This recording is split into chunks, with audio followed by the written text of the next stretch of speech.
Last week, me and my cousin went on a bike ride. At our first break, we got to a town and we were about 25 kilometers in. Our initial plan was to simply go back home and complete a mere 40, 50 kilometers. But we changed our minds. We knew we had more potential. We knew we wanted to accomplish more. So we decided to cycle to another town in the middle of nowhere, in the opposite direction from where home was. And so we set forth. We were charging through the kilometers. We were cycling as if we were in a breakaway in the Tour de France. One of us was at the front for 20 minutes, charging through the wind, and then we'd swap. Our legs were getting more tired, but our average speed was increasing the more kilometers we were completing. Finally, we got to that town. And then we just had to keep going because our mission was only half complete. We had to get home. 60 kilometers in, we decided to have another break. We were quite tired and we needed to refuel with some food, so we stopped at a shop. After eating some food, we decided to keep going. And 10 kilometers after we kept going, it started raining. I know what you're thinking. You hate the rain's terrible. You gotta stop in the rain. You can't do anything in the rain. Well, we did stop for 2 minutes under a church. We wanted the storm to pass, but we came to a conclusion that we'd just get colder. It wouldn't get better because it kept and kept on raining incessantly. It didn't stop. So we got back on the bike and we kept pushing through the kilometers, through the rain, no matter what. And we couldn't believe it. It just kept on raining. Kept on raining. It was as if we were traveling with the clouds, with the storm. And towards the end, even though we were soaked, we were literally drenched. Every single fiber of our clothes was wet. Even though our legs were tired, we were hungry. It was even getting a little cold from the rain. We kept pushing and we kept cycling so incredibly hard. Our average pace was increasing more and more. And so finally we got home, absolutely drenched. Our family was laughing at us, thinking, what a joke. What are you guys doing? You're gonna get sick. It's cold. It's raining. Why are you doing so many kilometers? Are you trying to hurt yourself? And as soon as I entered the room where they were, I couldn't help but laugh. I couldn't help but smile because I knew me and my friend, my cousin, had accomplished something wonderful. Because when I showed him the GPS, I smiled and he smiled back. 87 kilometers on mountain bikes. And I couldn't help but smile in front of our family because although I was drenched, although I was hungry and tired, we had accomplished an amazing feat, something that required a lot of mental endurance. And so we decided to have our showers to clean ourselves up. And of course, I began with a cold shower. Now you might be thinking, are you crazy? A cold shower after the cold rain? That's like having a cold shower in the winter. Who does that? Who has a cold shower when you're already cold? That is the hardest thing to do. That is incredibly difficult and mentally demanding. But yes, that's exactly why I wanted to do it, because it's mentally demanding.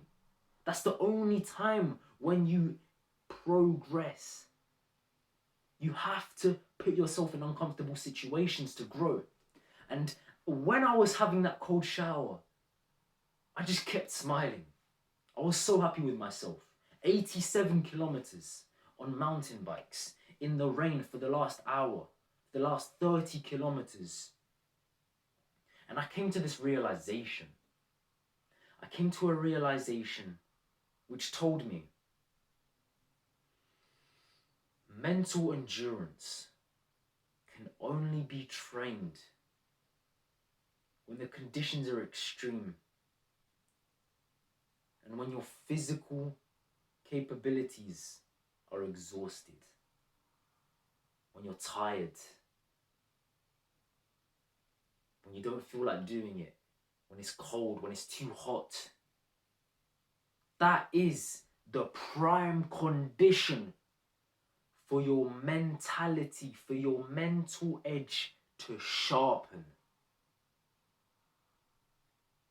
Because let's be honest, if it's boiling hot like it is right now, who in the world wants to exercise and be sweaty? No one really wants to be sweaty.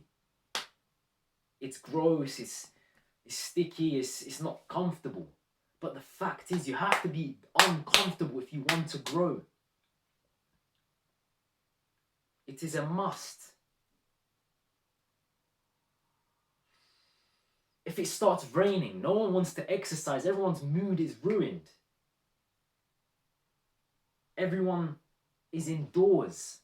And actually, I'm quite the opposite. When it's raining, I love the rain. I want to go outside and cycle and run. Funnily enough, I guess I'm not average. It's like it helps me. It pushes me even further. Even though I'm tired, I'll push harder. Because it's like if it's sunny, it's a nice day and everything's fine and this and that. You've got sunshine and rainbows. Everything's comfortable. But if it's rain, that's when you can get messy and dirty and put in that work. And I think the same goes with sweating. If you exercise, you might not want to be sweaty in the first place, but once you're sweaty, you'll just keep going because you're already wet, you're already sweaty, you're already sticky. It doesn't matter if you sweat more. But it's those conditions that really push you past your mental limits, and that's when you grow.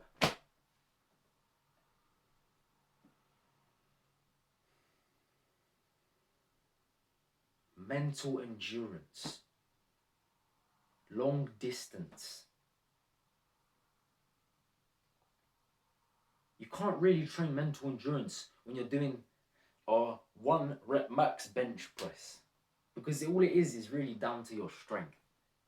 If you're strong enough, you'll do it. If not, you won't. Mental endurance is really, really well trained when you're doing long distance running, cardio, lots of reps, because that's when it's getting painful. If you do like 20 reps of bicep curls, it will start burning, and you'll realize it will start burning, but you also realize that you can keep pushing. Like, it's burning, but I can keep going. I just have to be persistent. I have to be resilient. And that's exactly where mental endurance is trained. That's exactly how you can obtain the highest caliber of mental endurance. You have to do activities that require your physical endurance to be exhausted. Long distance cycling, long distance running, lots of reps. This is why I also like to do calisthenics and push-ups. First of all, I think push-ups are harder than bench pressing or chest pressing because they use more muscles. When you do a push-up, the perfect form for a push-up requires your hips to be up, your core to be strong and stable. And you can generally do more push-ups than reps of bench press. And although it might be hurting, you can still keep going. And the only reason why you will keep pushing is because of your mental endurance.